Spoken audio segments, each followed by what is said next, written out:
दर्शक महानुभाव पक्कै पनि कुशल मङ्गल हुनुहुन्छ भन्ने आशा र कामना गर्दै यो मेरो सानो भिडियोमा हार्दिक स्वागत गर्न चाहन्छु।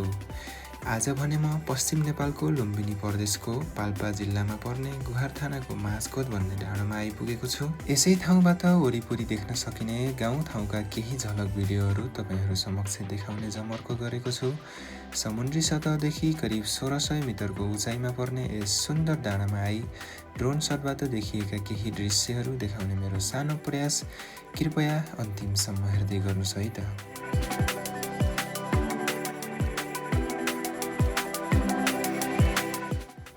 यो हो जुथाखोला भन्ने सानो गाउँ। बल्देङगढीको नजिकै रहेको यस सुन्दर गाउँमा तपाईहरूलाई स्वागत छ। हेर्दै गर्नुहोस् यो सुन्दर गाउँको सुन्दर दृश्यहरू।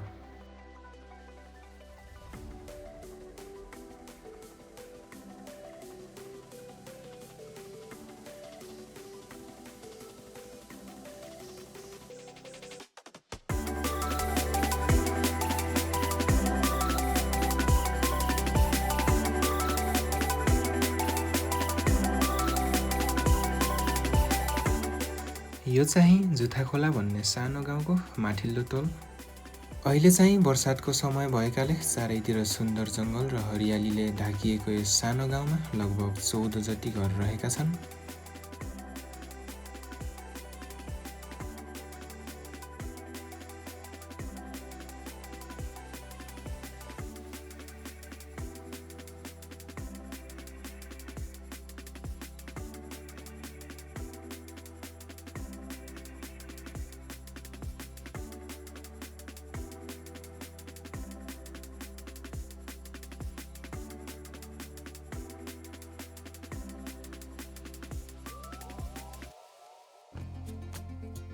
बर्सातको समयमा चिप्ले किरा र जुका भने छ्यापछ्याप्ती नै पाइने रहेछ। यहाँका बासिन्दाहरूको मुख्य पेसा भनेको कृषि र पशुपालन नै हो।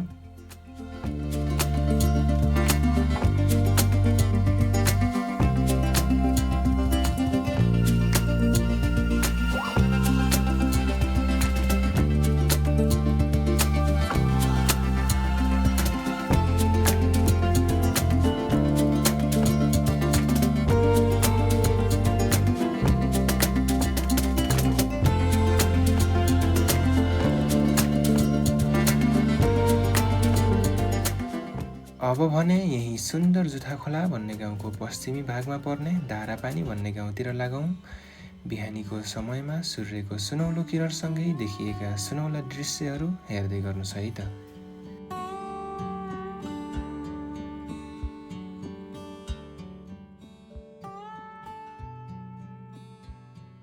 महाभारत श्रृङ्खलामा पर्ने हिमालतिर फर्किएका यी गाउँहरूमा हावापानी भने चिसो नै रहेको छ। चारैतिर हरियालीले ढाकिएको अत्यन्तै शान्त र सुन्दर यस धारापानी गाउँमा यहाँहरूलाई स्वागत छ।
यहाँनिर चाहिँ बाटो छेउमै गाउँको लागि सानो आधारभूत स्कुल पनि रहेछ।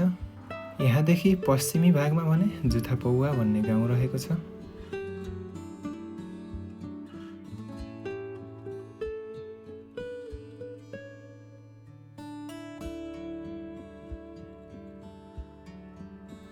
धारापानी गाउँसँगै रहेको बल्देङगढीको ठिक तल पर्ने अर्को सानो बस्ती कुडापानी भन्ने यस गाउँको दृश्यहरू हेर्दै गर्नुहोस् है।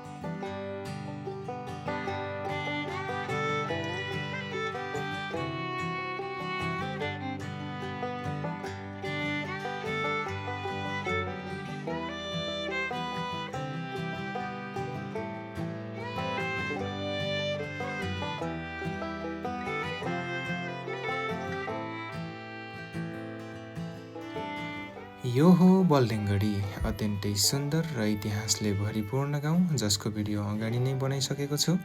हेर्न चाहनुहुन्छ भने यसै च्यानल मार्फत हेर्न सक्नुहुनेछ।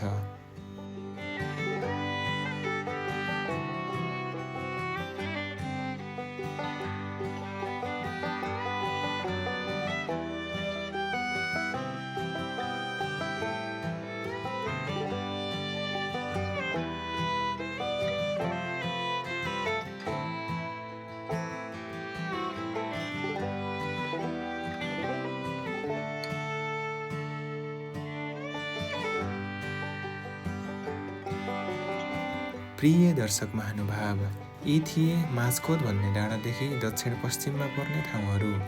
यसै ठाउँदेखि वरपर रहेका अरू गाउँहरूको पनि भिडियो हेर्न चाहनुहुन्छ भने यस च्यानललाई सब्स्क्राइब गर्न चाहिँ नबिर्सनुहोस् है। तपाईहरू हुनुहुन्छ र त यो सब सम्भव भइरहेको छ। तपाईहरूको साथ सपोर्ट बिना म केही पनि होइन।